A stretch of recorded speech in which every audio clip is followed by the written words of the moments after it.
permettre ce type de réflexion, mais d'identifier avantages et inconvénients pour savoir, moi personnellement, intuitivement, qu'est-ce qui me plaît, qu'est-ce qui ne me plaît pas. Et à partir de ça, dans l'accompagnement que nous allons faire du jeune, parfois ça se fait en toute autonomie, il n'y a pas besoin d'être accompagné pour entrer dans cette démarche. Mais parfois, quand elle est laborieuse, difficile, il est utile d'être accompagné. Donc, qu'est-ce qui, dans ces avantages et inconvénients, dans ce choix finalement que fait le jeune, qu'est-ce qu'on peut en tirer et en quoi on peut s'appuyer sur ces choix, ces avantages et ces inconvénients pour envisager ensuite des métiers, des secteurs d'activité susceptibles de convenir aux jeunes. Donc, sur ces impressions-là, nous, on va travailler sur la description et la construction d'un profil. Quel est le profil de ce jeune? On va parler de personnalité professionnelle, pas dans la personnalité émotionnelle, c'est parce qu'il domine. Évidemment, c'est un facteur qui rentre en ligne de ce type-là sur le marché du travail pour donner des perspectives aussi de réussite à ces jeunes. Et devant les difficultés et la réalité de certaines difficultés, est-ce que ce jeune se démotive ou est-ce qu'au contraire il se dit non, c'est vraiment ce que je veux, et à ce moment-là, eh bien, je vais mettre tout en œuvre pour y arriver malgré ces difficultés. Nous ne freinerons jamais un projet parce que la situation du marché de l'emploi est difficile dans tel ou tel secteur d'activité. On ne freinera pas le projet. Facilité ne veut pas forcément lui donner du travail. Il n'y a pas de lien entre les deux. Mais il a peut-être un potentiel spécifique. Alors, la question c'est de voir comment il peut exploiter ce potentiel en y trouvant suffisamment de sources de satisfaction et comment tous ces éléments-là, donc là on est déjà en train de travailler sur le profil, puisqu'on parle des sources de satisfaction. La capacité ou le potentiel spécifique de l'individu, le marché du travail a priori, oui, autant qu'on puisse l'anticiper. Et la possibilité de travailler différents projets à la fois à partir de ce potentiel défini ou a priori défini, parce que c'est très fragile. Oui, tout à fait. Ça. Et le marché du travail a priori en emploi.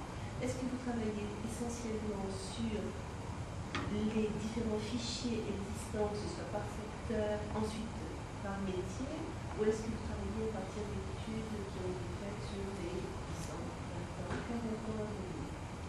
Alors, parce que ça aussi, il y a tout un tas de potentialités au niveau du travail qui lui permet de réunir par rapport à l'individu tous les éléments pour lui permettre effectivement de définir éventuellement son projet professionnel. La réussite. Ou alors je me trompe.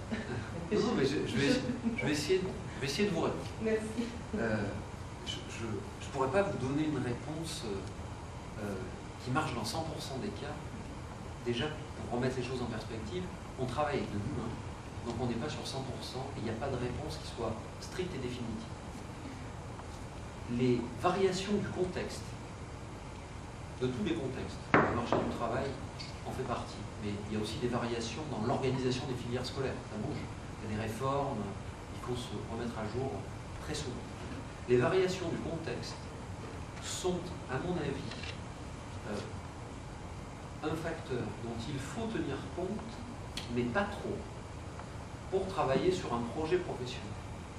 Parce que si le projet est en cohérence avec des potentialités et avec surtout un profil de personnalité, si la cohérence existe avec les trois, entre ces différents éléments, on aurait d'autres à intégrer dedans, si la cohérence existe entre ces différents éléments, l'individu saura comment s'adapter au contexte. Et trouvera très majoritairement des possibilités et des débouchés. Parce qu'il aura anticipé et réfléchi à tout ça. Mais si l'on s'appuie sur les potentialités, sur les résultats scolaires par exemple, et qu'on les met en lien strictement avec un projet pro, là par contre il manque la question du profil et de qui est l'individu. Et c'est trop court.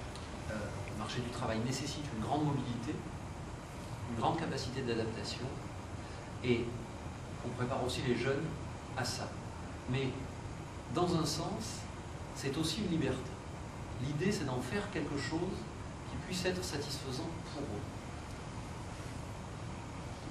J'ai deux projets tout à fait opposés, parce que j'aime faire deux choses tout à fait différentes. Je vais commencer par l'une, et puis peut-être qu'à un moment de ma vie, je pourrais exploiter l'autre. C'est possible. Aujourd'hui, c'est réalisable. Ça peut passer par la formation professionnelle. On reçoit aujourd'hui un grand nombre d'individus aussi, donc des actifs en poste, qui cherchent à changer de travail parce qu'ils se sont lassés ou alors ils ont fait le tour simplement d'un poste ou d'un secteur d'activité.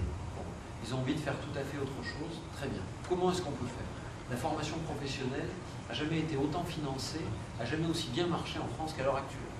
Donc, beaucoup d'employeurs, beaucoup d'entreprises vont aller financer des reconversions et ça permettra à ces individus de rebondir. À ce moment-là, ils vont passer par un bilan de compétences, la mise en place d'un plan d'action, d'un séquençage, d'une planification de cette action avec une analyse du marché du travail. On reprend une démarche d'orientation.